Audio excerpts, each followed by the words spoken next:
Hi everybody, welcome back.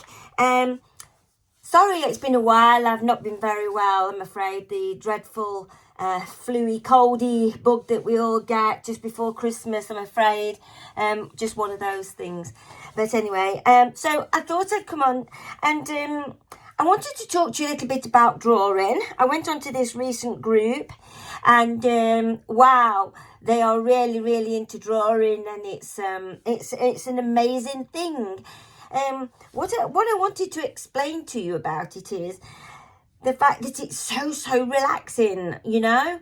It's really fun, and if you leave your work just set out, it's even better because you've got lots to do, and you can just, if it's very intricate work, you can do something that's very loose and then come back to it and things like that. So these are the kind of pens that I use. These are water and fade proof pigment ink. They're fine liners. They're nothing extravagant. This one's a 0.03, so it's very fine. You can get lots of different kinds. They're back there, but they are very fine. The tip is very fine. If I can hold that up for you to see. It's so fine, and the marks are very fine that you make. So like this recent drawing I'm doing here, you're getting these kind of really fine lines with these, you know, and it's almost like a shading.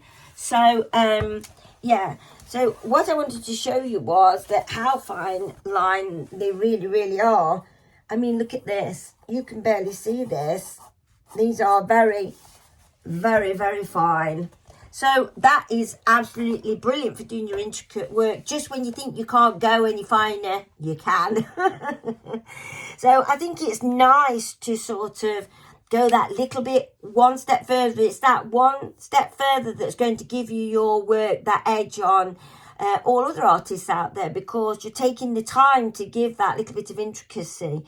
And then what I do is I have a bench that's set up over there, you can't see, and then I'll do all my Louise Fletcher loose work, and and really let loose with the brushes and things like that. So like I can show you this one here, look, or your very loose work, and it doesn't have to be massive or anything like that, but it's you can see how loose that is. Yeah, so that's the idea. So you're flitting from one to the other. In the new year, I'm going to try and interview a few people to come on here, and see what their view is about doing intricate work and loose work on different styles of work, or whether it's better to stay to one style or one voice. So does style and voice, are they the same thing, or are they two different things? Now that's got you thinking. So to me, they're different things. A style is a style that I'm creating slowly for myself. Like at the moment I'm taking to drawing, and I'm taking you along with that journey with me. But that's the style that I'm working in drawing, and I'm looking at things and I'm picking them out and moving them around, still abstract, and then pushing them back into work. But my voice is the similarities that I'm putting into my work that are similar to go into other pieces of work, so that you can look at my work and think, oh yes, that Susan makes that knot. I know that's Susan's work because she makes that mark. It's there again, look, it's there again, or that different kind of style, So like for instance, this little drawing that I'm doing at the minute, this isn't anything spectacular or anything like that, but as you can see, it's the same style as what I was doing those castles, but because my voice is the same, you can see that that's still my work.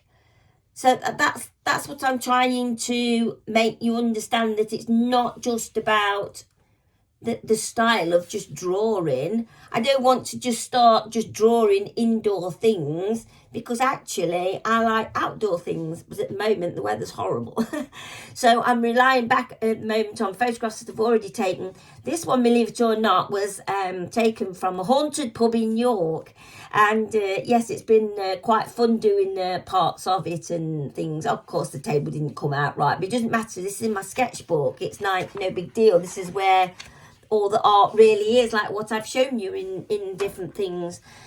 So what I'm trying to explain to you is, over Christmas, instead of just pounding away at work when you've got no, you're thinking to yourself, what can I do? What can I do? How about a fresh start? How about you wrap it all up? This is what I'm going to do. Wrap it all up for Christmas.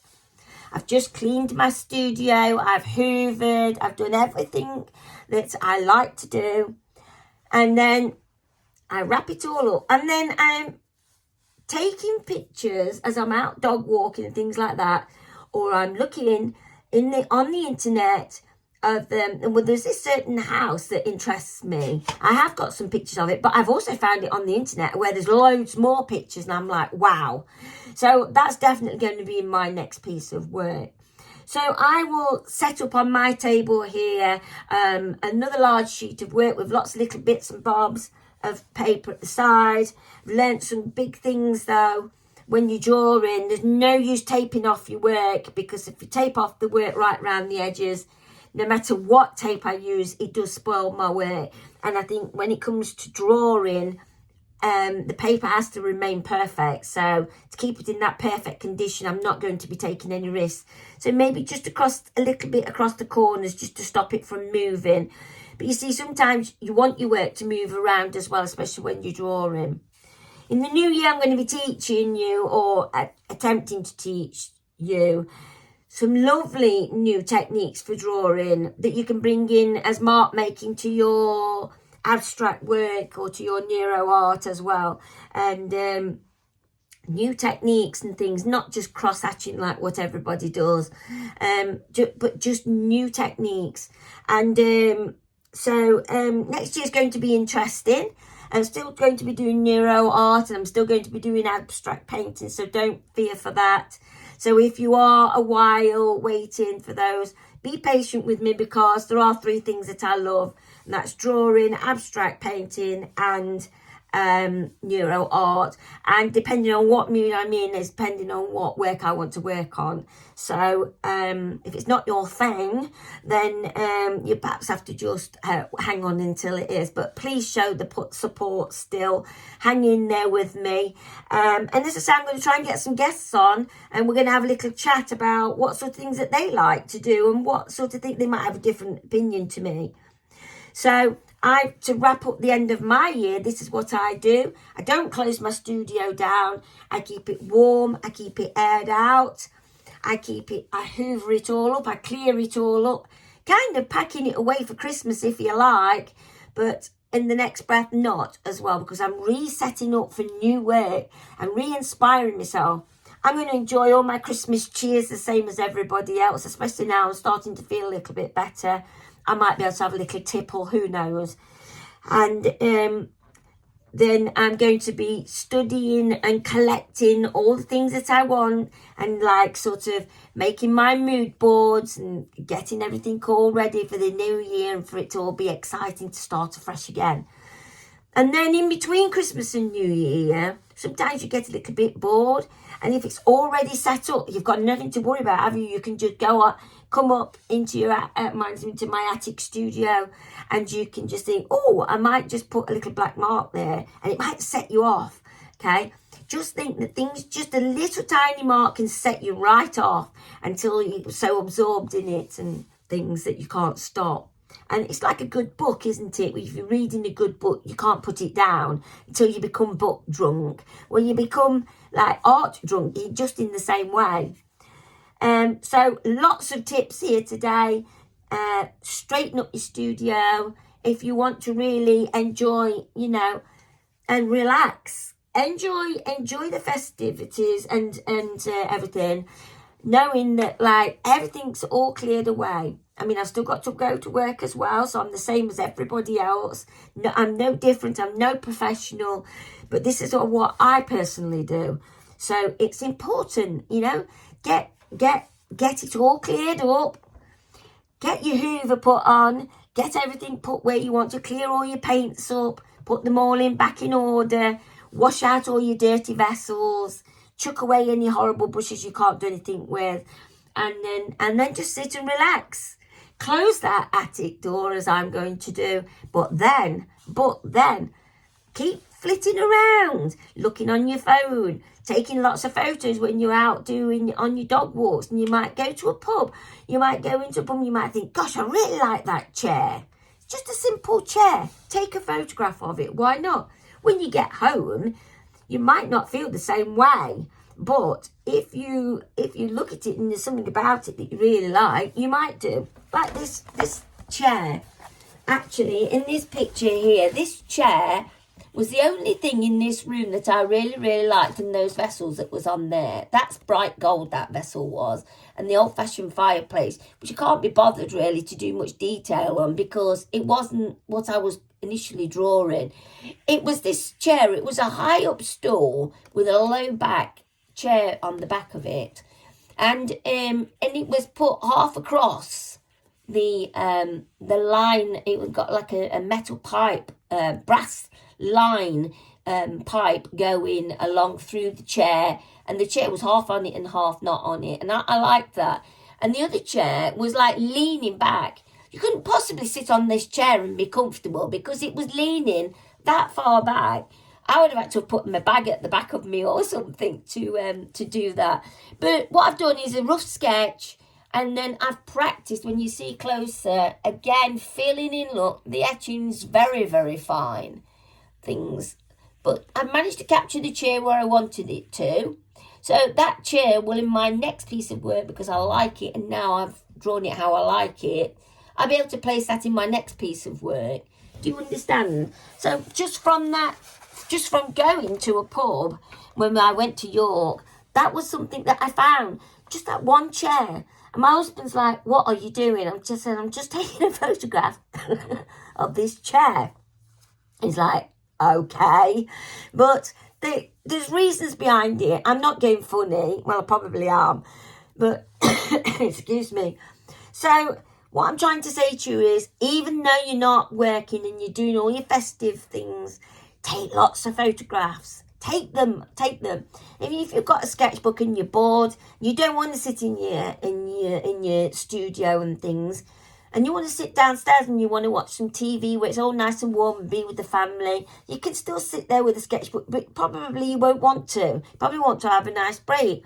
But it might be a photograph of the whole of your family, just watching a film from the back of them that you might want to capture, that might be just a silhouette that you might want to be able to put into your work next year.